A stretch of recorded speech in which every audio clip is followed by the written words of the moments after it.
Do you hate little warm puppies? I do not hate little warm puppies. Okay. It's your job to pass the statutes. It's your job to choose policy. And then it's my job to interpret those laws and apply them to facts of particular cases. And they don't always lead me to results that I would reach if I were, queen of the world and I could say, you win, you lose, or this is how I want it to be, because I just don't have the power by fiat to impose my policy preferences or choose the result I prefer. You have asked me a series of questions that are completely uncontroversial, like whether COVID-19 is infectious, whether smoking causes cancer, and then trying to analogize that to eliciting an opinion on me that is a very contentious opinion from me. I will not do that. I will not express a view on a matter of public policy, especially one that is politically controversial, because that's inconsistent with the judicial role, as I have explained. Thank you, Judge Barrett. I'm used to being in a group of 9, my family. Nothing is more important to me, and I'm very proud to have them behind me. After we had our first daughter, Emma, we thought, well, why wait?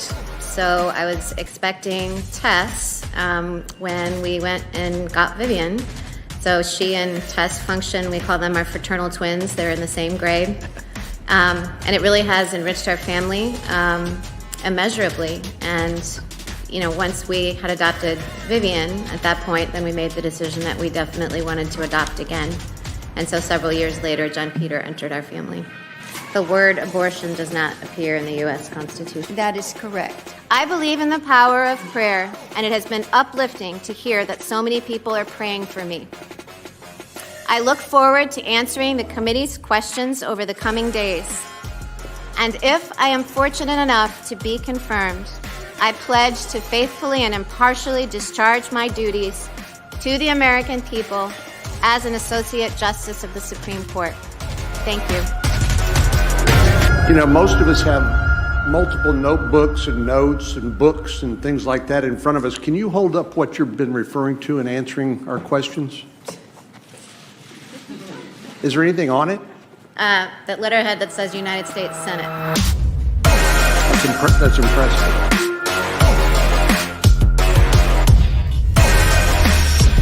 There you go.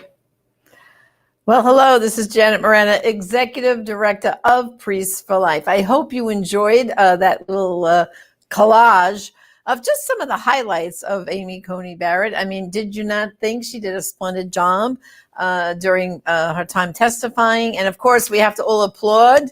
Mission accomplished, mission accomplished. She's been voted and confirmed, took her oath. I mean, this is amazing. Such a blessing. I mean, I've been working, as you know, in the pro-life movement with Father Pavone for, over 30 years together. And to get another Supreme Court justice that appreciates the Constitution and is so pro-life, pro-woman, pro-family. And by the way, she lives her life. Well, joining me today on the program, we're going to have a great program, and we want you to ask questions. We want to take your questions. Is a dear friend of mine and Father Pavone's. His name is Robert Muise. He's an attorney, and he's also the general counsel here at Priests for Life. And of course, he's the founder and senior lawyer for the American Freedom Law Center based in Michigan. And Robert, I can say Robert, right? Because we're friends. Yes. Well, Mr. Muise, welcome to our program. Hey, it's great to be with you. Thank you. And of course, I have to throw out that you and Amy Coney Barrett went to Notre Dame Law School together. And hey, guess what? To our viewers, she beat Robert in the order of graduates. She was top in their class, and Robert came in number 2, right? Tell us, how does it feel to come in second to Amy? I'm definitely second to Justice Amy Coney Barrett. That last little clip said, boy, you're impressive. She is impressive. Let me tell you, I couldn't think of a better choice for someone to the U.S. Supreme Court. In fact, she would have been my choice even before Justice Kavanaugh.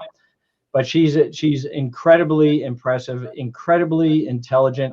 Everything that you've seen and witnessed through these hearings and through all this other public statements and testimony is the woman that I knew at law school. I mean, she is that good. She's that impressive. We were classmates together, as indicated. We served on law review together. I saw her practically every day for 3 years in law school, and she was tops in the class in every way, in terms of intellect, character, humility.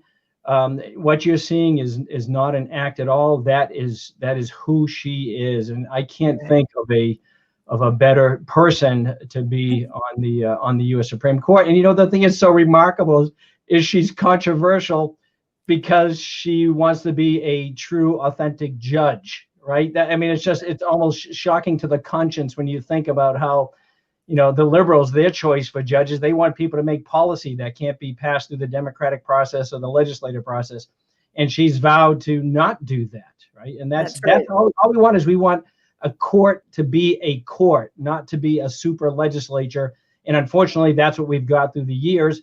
And now, thanks to President Trump and the individuals that he's appointed to the Supreme Court, specifically Justice Coney Barrett, that we're finally, I think, going to have a court that's going to know its place and do what the Supreme Court is supposed to do. And then you listen to like the Chuck Schumers of the world and these others making these incredible threats, because of it. It's lunacy. It's absolutely lunacy. It really is. But she was a home run for President Trump, and I couldn't be happier for her, and quite frankly, I couldn't be happier for the country, because she's exactly what we need in the Supreme Court.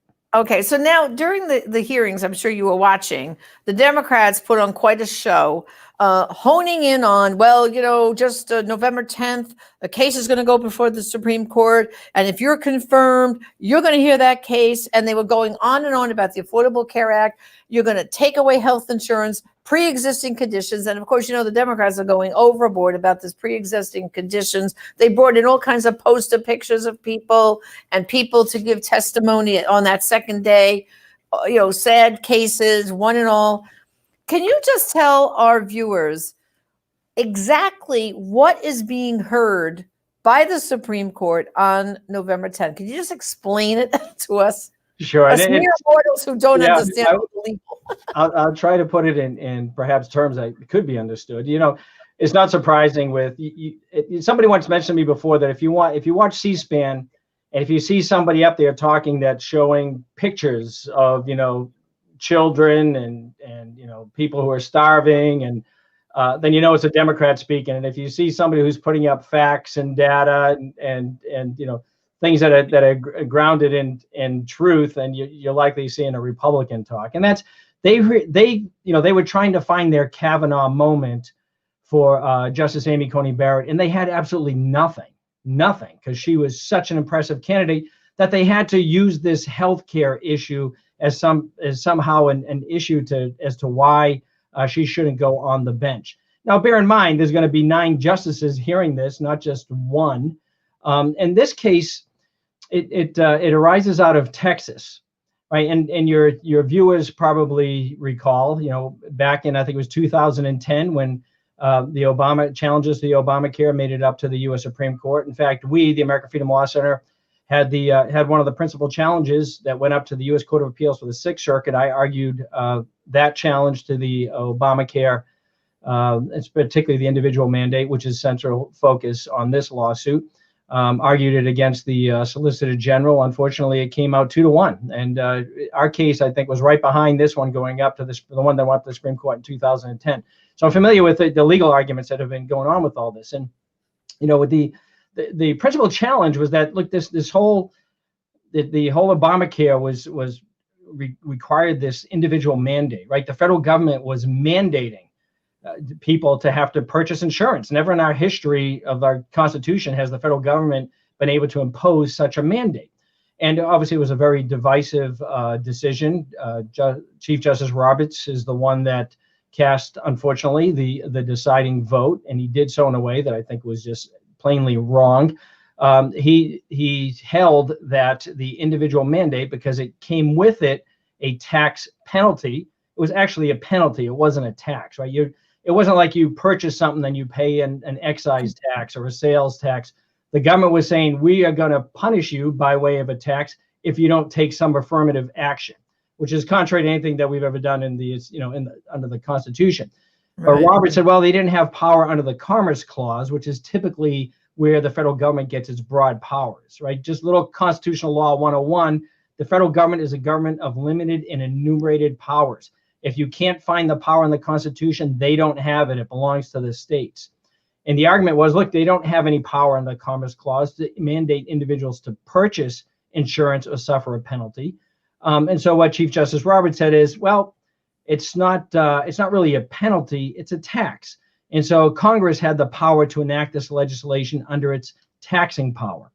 And so they viewed it as a tax. And so the individual mandate, which really one of the main questions that's going to come up at the Supreme Court is if this mandate is held unconstitutional, is it severable? Meaning, can you just take this mandate out of this law, which has so many components to it, and sever it off, and so that the law continues? Or is it unseverable, meaning the whole thing has to come down if the individual mandate is found unconstitutional?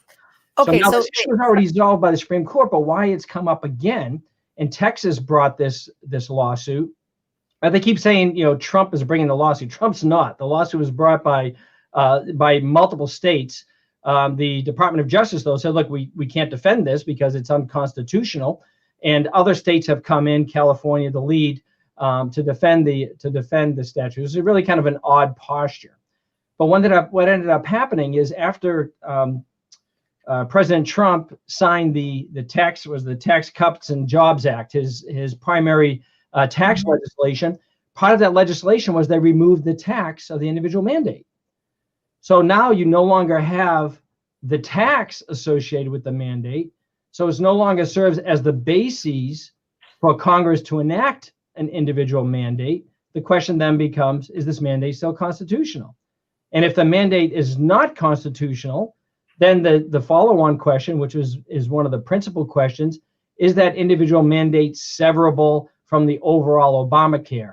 If it's not severable, meaning did Congress intend this legislation to continue even if this portion of it was held unconstitutional? If it's not severable, then the entire Obamacare is unconstitutional and it's null and void as a violation of the supreme law of the land, the Constitution. Now they could find, so there's multiple things that the court could decide. One of the issues coming up is whether or not there's even standing to bring this action on behalf of the state. So the court could say, look, there's no standing and they don't get to the merits and the case is over.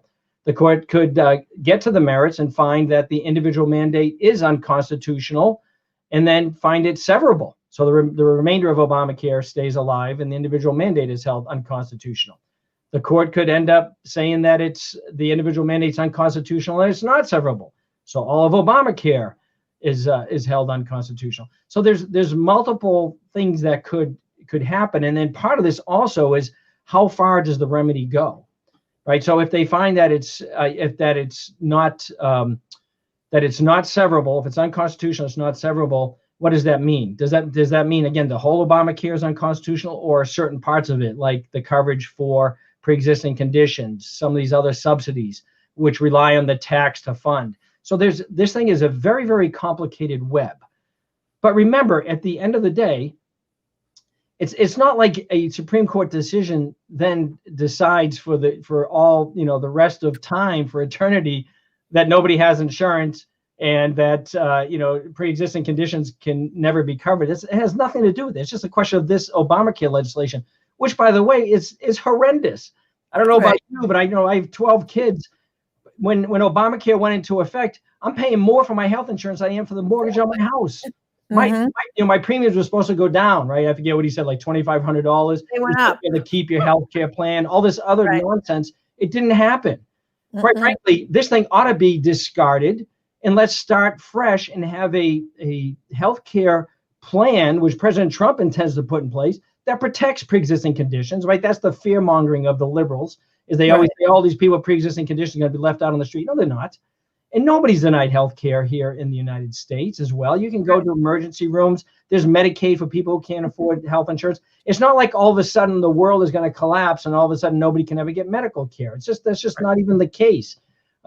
So there's a lot of hyperbole that's going on about what's going to happen with this with the Affordable Care Act. Quite frankly, I hope that the whole thing gets trashed and we can start again. We can start using private markets and using our capital market system to provide for health insurance programs that are helpful for for everybody. You know, the left, they want socialized medicine. They've said it. They want Medicaid for all. You know what that's going to mean for all you people who are watching who have insurance through your employers, which is the vast majority? Gone.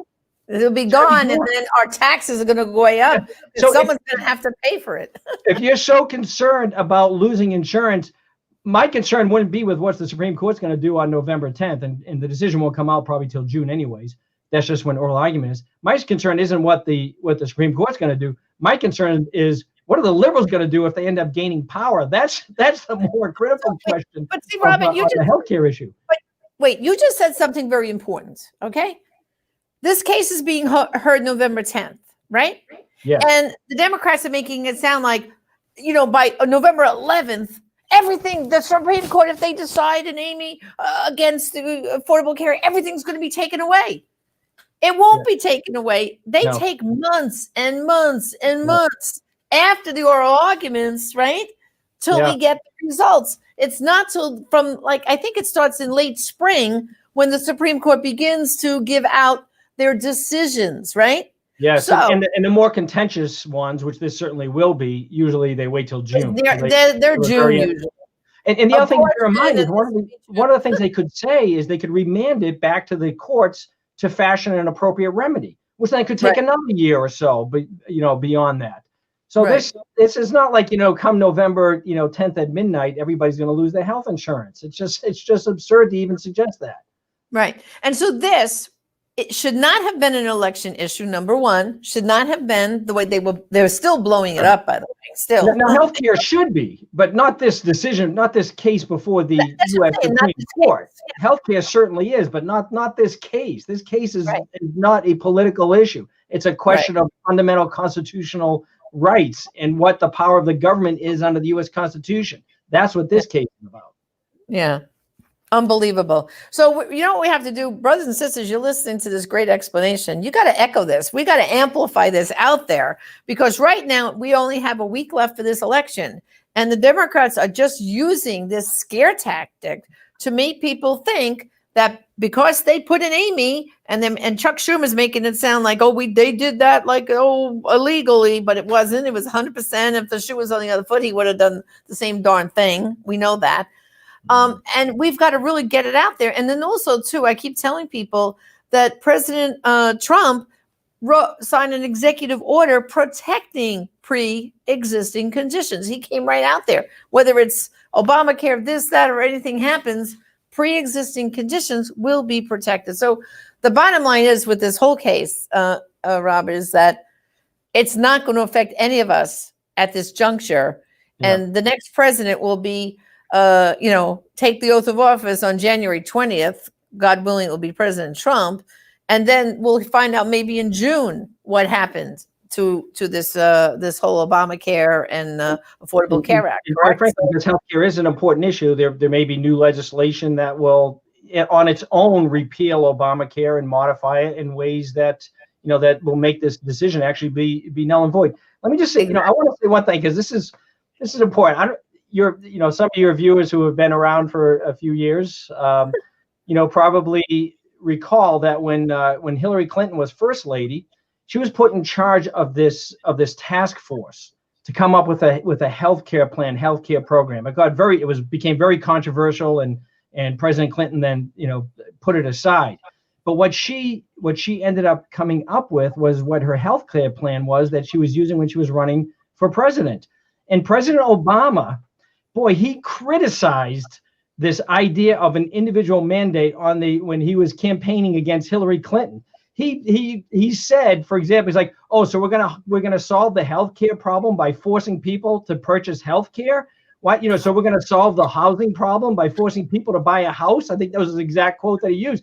So he was so critical of this on the campaign trail, and then lo and behold, he's the one whose name is attached to this, the Obamacare. So you got to shake your head over this stuff. It's just, he understood the absurdity of the federal government forcing somebody to have to purchase something, and there you go, right? So now it's Obamacare, and all of a sudden, Obama's shocked that even somebody would challenge the constitutionality of that when he said from the very beginning that it was unconstitutional. Okay, now just to switch gears just a bit, as you know, there's cases that the Republicans are bringing up all over the country about different states trying to extend past November 3rd that they can count ballots past November 3rd. And I think it was just yesterday. I forget what state it was. I think, was it Wisconsin? They won. Wisconsin, yes. Yeah, Wisconsin. The case was won by the Republicans saying, oh, no. After November 3rd, the ballots will not be counted. You can't extend this dates that, if they're not postmarked by November 3rd, they're not going to count. They can't count them, correct? So now in Pennsylvania, I think they voted they could extend it 3 days. And now well, these things get very confused. This whole mail-in ballot thing is going to be so the question is, disaster. If the Supreme Court already told Wisconsin it can't extend the date, can they then tell Pennsylvania, like, listen, you guys just can't do this? I mean, in other words, as each one of these state arguments, are they going to each have to go to the Supreme Court, or is the Supreme Court just going to say, no states can extend it past November 3rd? Like, what can happen right now with all this controversy? Boy, it's I don't know. There's a strange, easy answer, but there isn't, because the courts, and the problem with a lot of these things is that they're seeking emergency injunctions, right? And so this is on a very limited record. The ability to get an emergency injunction is very hard. It's not the same as arguing on the merits. They don't have full arguments. It's usually just a paper filing that the justices will vote on one way or the other. So it's hard to. But the problem with all of these, though, is that it's very timely, right? There's this doctrine called capable of repetition, but yet evading review, right? Because the election's coming up, and you can't wait for a year or a year and a half or 2 years to brief things and have a trial, right, and all the evidence. So it's very limited. And so many of these things are governed by state law, because states basically, the Secretary of State's run a lot of the elections. Obviously, there's federal election law as well. It can get very complicated. And the Pennsylvania one, I know for certain the way it came out. The Wisconsin one I just came across. I don't do a lot of electioneering, election type law, so this stuff can make your head spin.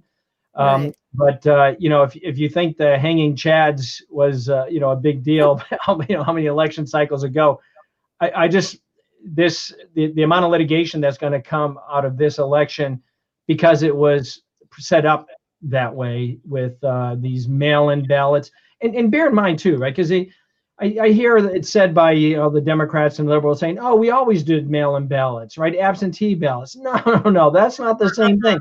An absentee ballot, which I voted absentee when I served 13 years in the Marine Corps, and we used to have a voter officer go around. You'd have to show an ID. Everything have to be verified. There was a process in place to ensure that there wasn't any voter fraud. These mail-in ballots, there's nothing. Right. I mean, I know even at my house here in Michigan, several of my children have already grown up, married, moved off, and we're getting their ballots mailed to our house because of either voter records haven't been updated, and how many ballots have been sent out to people who've passed away. Right. And I think Republicans are trying to file lawsuits to get them to scrub election the voter list of people who are deceased, and they're running into problems with that.